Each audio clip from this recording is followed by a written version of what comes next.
লাজুকে সিঁদুর পরিয়ে বাড়িতে নিয়ে যাচ্ছে অনুভব। হ্যাঁ বন্ধুরা, এমনটাই দেখা যাবে। তাই সম্পূর্ণ জানতে ভিডিওটিতে লাইক দিয়ে চ্যানেলটা সাবস্ক্রাইব করে দেখতে থাকুন।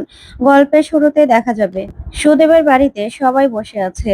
তখনই সুদেব আর বলদেব আসে। তখনই দেখা যাবে সুদেবের মা বলে, পেলি?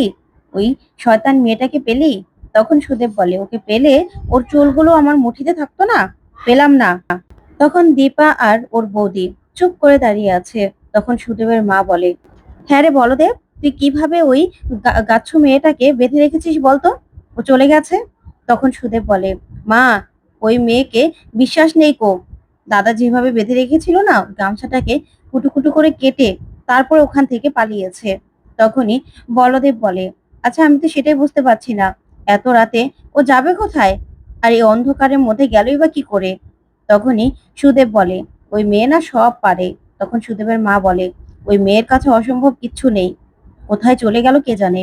তখন সুদেবের বাবা বলে, আমার মনে হয় ওরা যাওয়ার আগেই না ওই মেয়ে ট্রেনে চেপে বসেছে, সেই জন্যই ওরা আর খুঁজে পায়নি। কি শয়তান মেয়ে দেখেছো, ভেবেছো? তখনই সুদেব বলে, এখনই আমি পুলিশের কাছে যাব, গিয়ে নালিশ করব। তখন এই কথা শুনে সুদেবের মা বলে, তুই পুলিশের কাছে যাবি? তখন সুদেবের বাবা বলে, দরকার নেই দরকার নেই। তখন দীপা বলে, তুই কি পাগল হয়েছিস ছোটদা ভাই? তুই এখন পুলিশের কাছে যাবি? আমার মনে হয় না পুলিশের কাছে যাওয়া ঠিক হবে।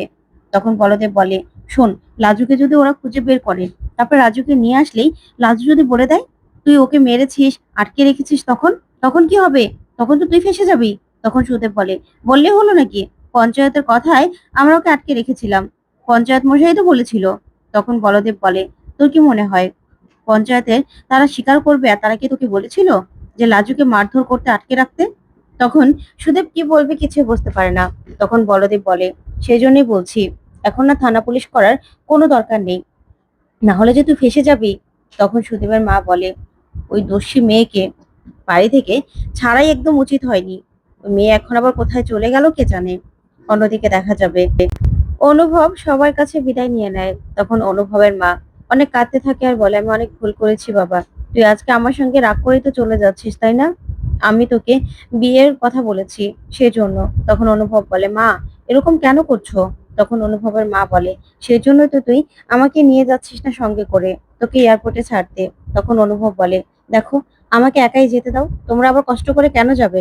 এখন মাঝরাত, তোমরা আমাকে বিদায় দাও। তখনই অনুভবের বাবা বলে, আচ্ছা শ্রী, এরকম করো না ছেলেটার সঙ্গে। তখন জেঠু বলে, কৃষ্ণ, আমরা কিন্তু অপেক্ষা করব, তুই পৌঁছে গিয়ে ফোন করবে। তখন অনুভব বলে, হ্যাঁ জেঠু, ভিডিও কল করব, দেখবে যে আমি বেঁচে আছি কিনা। তখন জেঠু বলে, এরকম কথা কেন বলছিস? আর ছোট বৌমা, ওর সঙ্গে ভালো করে কথা বলো, যাও, ছেলের কাছে যাও। তখনই অনুভবের মা এসে অনুভবকে জড়িয়ে ধরে কাঁদে আর বলে, ঠিকঠাক মতো খাওয়া দাওয়া করবি, ঠিকঠাক মতো থাকবি কিন্তু। তখন অনুভব বলে, আচ্ছা ঠিক আছে, তোমরা না কেউ আমার জন্য চিন্তা করো না, আমি ভালোভাবেই থাকবো, আবার তো আমি ফিরেও আসবো। এরকম কেন করছো বলো তো? তারপরে দেখা যাবে অনুভব বাড়ি থেকে বেরিয়ে যায়। ওইদিকে অনুভবকে ফোন করার বলে, কি রে ছোট ভাই, তুই বেরিয়ে গেছিস? তখনই অনুভব বলে, হ্যাঁ রে, বেরিয়ে গেছি, তুই কোথায়? কতক্ষণ লাগবে তোর? তখন অনুভব বলে, শোন, এয়ারপোর্ট যাওয়ার আগে যে রাস্তাটা আছে না, সেখানে যে ফ্লাইওভার ব্রিজ, তার নিচেই একটা রাস্তা আছে, সেখানে তুই আমার জন্য অপেক্ষা করবি, আমি আসছি, তোর জন্য না সারপ্রাইজ আছে। তখন অনুভব বলে, কি রে? তখন অনু বলে, আমি আসছি তো। তখনই লাজু কথা বলে ফেলে আর অনুভব শুনে বলে, কিরে রাজুর গলা মনে হচ্ছে। তখন অনু বলে, না না, আমার বন্ধুর গলা, আমরা একসঙ্গে আসছি তো, ও আর কি টেনশন করছিল যাতে তোর সঙ্গে আমি দেখা করতে পারবো কিনা। তখন অনুভব বলে, আচ্ছা থাক না, এত টেনশন করার তো দরকার নেই, আমার সঙ্গে তো তোর আবার দেখা হবে। তখন অনু বলে, না না ছোটদা ভাই, একদম আমি না আসা পর্যন্ত কিন্তু তুই কোথাও যাবে না, আমার সঙ্গে দেখা না করে কোথাও যাবে না।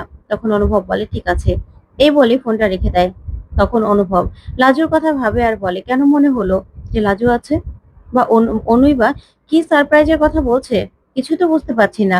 তখন এই কথাগুলি ভাবতে থাকে অনুভব আর বলে, লাজু, কেন যেন আমার এখনো মন থেকে মনে হচ্ছে তুমি যদি একবার এসে আমাকে বলতে যে তুমি যেও না, তাহলে আমি সত্যি যেতাম না, সব ক্যান্সেল করে দিতাম। কিন্তু আদৌ কি আমার এই আশাটা পূরণ হবে?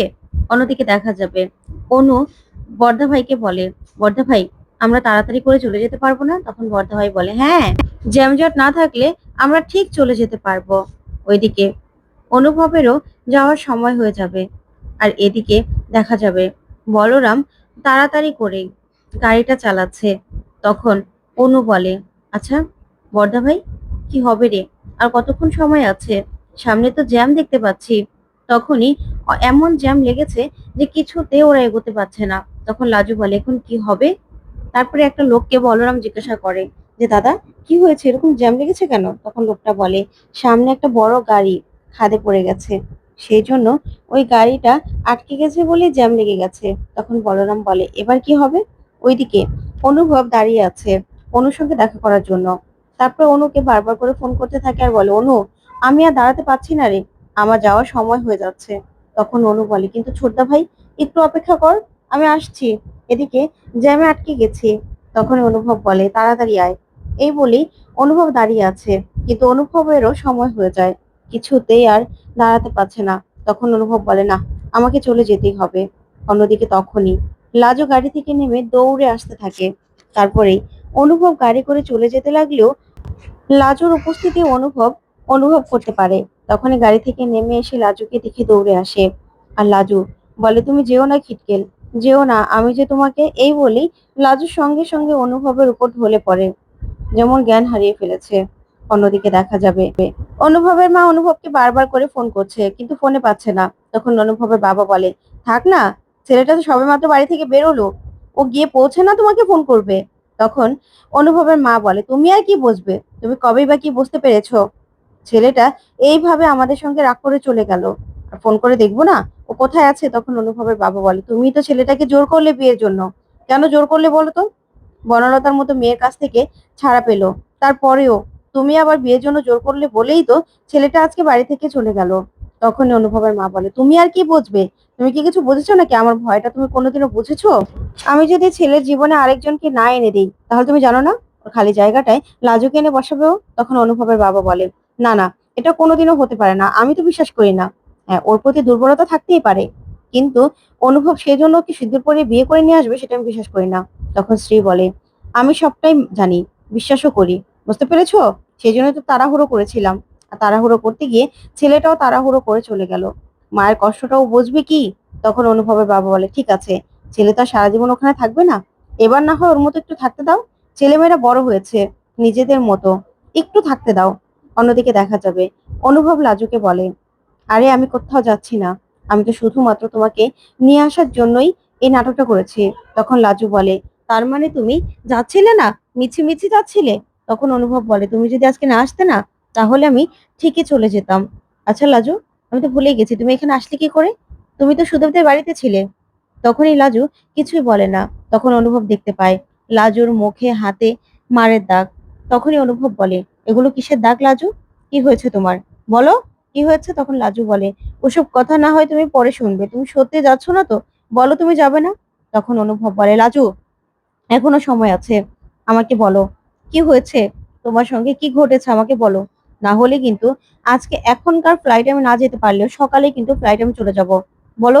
তখন লাজু কি বলবে কিছুই বুঝতে পারে না, অনুভবের দিকে তাকিয়ে আছে।